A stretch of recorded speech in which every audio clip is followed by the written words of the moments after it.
ఎవరు సిగ్గుపడుతున్నారు చెప్తలేరు. మా అక్క చూడు ఎంత బాగా చెప్తుంది, తనకు నచ్చింది అంతా చెప్తుంది చూడండి. ఇంకా మా సిస్టర్స్ ఎవరు చెప్పట్లేదు. మళ్ళీ సంవత్సరం ఇలాంటి టైంలో మీరందరూ కూడా వచ్చి ఇలాంటి దర్శనాలు చేసుకోవడానికి మా కోరిక. చూడండి చూడండి, ఇప్పుడు మేము మీకు మీరు ఇంత దాకా రాని వాళ్ళకి ఇది మేము చూపించడం అంతే. ఇక్కడ చూడండి, ఇది చూస్తున్నారా, ఇది మొత్తం ఫ్రూట్స్ తో ఉందండి. లోపల అంతా పళ్ళతోనే ఉంది. అది కూడా అష్టలక్ష్మి టెంపుల్ మొత్తం డెకరేషన్ అంతా పళ్ళ డెకరేషన్ తోనే ఉంటది. లోపల అష్టలక్ష్మి టెంపుల్ తో డెకరేషన్ చేసింది. వెంకటేశ్వర స్వామి, లక్ష్మీ అమ్మవారు ఉంటారు లోపల.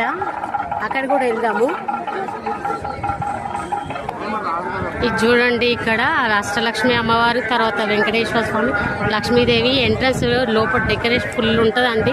ఈయననే మేము దర్శనం